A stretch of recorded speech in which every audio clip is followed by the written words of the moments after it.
Bortle here at the Fort Worth, Texas Regional, hosted by Epic Cards and Games. My goodness.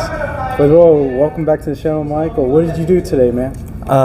Top date with Going First Tenpai Dragon. Oh, what made you decide to play this list for the event? So I've decided to experiment with Going First Tenpai because one of the issues with Tenpai going second is decks like Yubo Fiendsmith have a lot of options to play through hand traps and just have negates for board breakers.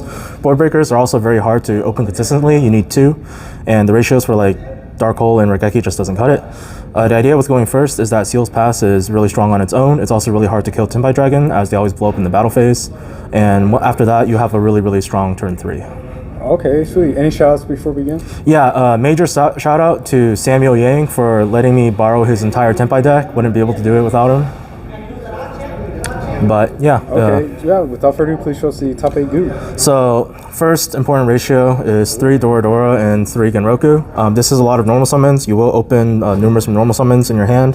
The ban list basically gives you the choice to either have less consistency or have less extenders, because these cards aren't really extenders. But since I'm playing a Go First deck, my goal is to nickel and dime every matchup and to basically grind. So having a second normal summon to summon on turn 3 is quite good. The other ratios are pretty basic. The 3 Pydra, the 3 Chandra, the 2 Fadra, and then we've got 3 Zangan Kaiman, the 1 Field Spell, the 1 Terraforming. I also played the 1 Trap. This card didn't really come up. However, the idea is if they go battle phase too early, you can skip their main phase 2, which is kind of cool. But for the most part, you force them to go to battle phase where you can Black Rose them, or you can go Bident Dragon to Transcend Drake, and you have to attack everything into it. So it's basically a board clear with seals. The 1 of Prosperity. Going to the staples, we got the 3 D-Shifter.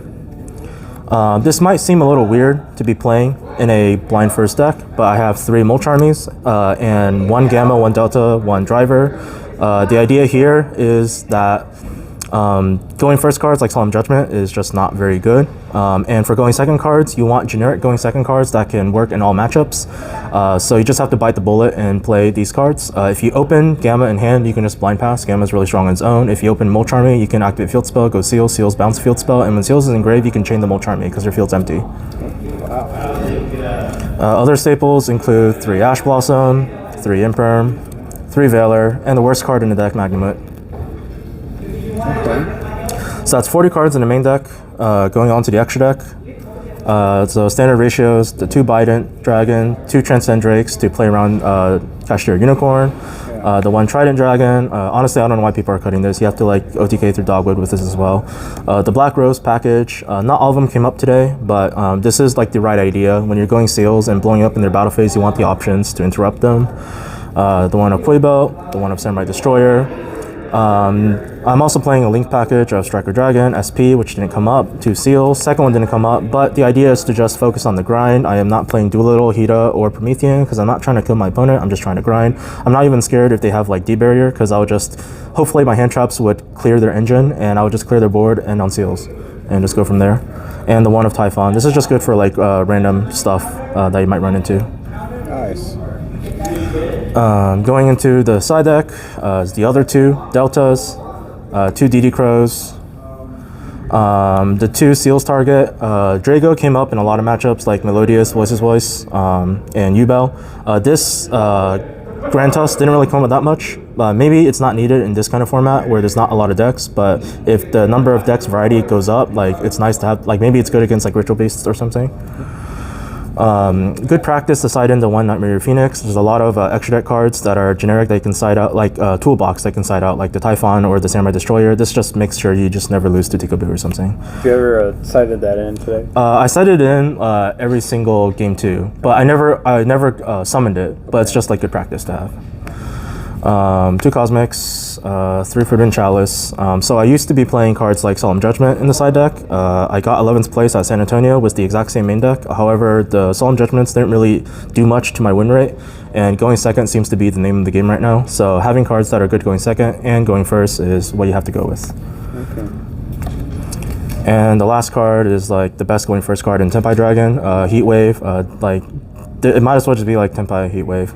It's just very unique to this deck. That makes it good. Okay, sweet. So what decks bested you in Swiss?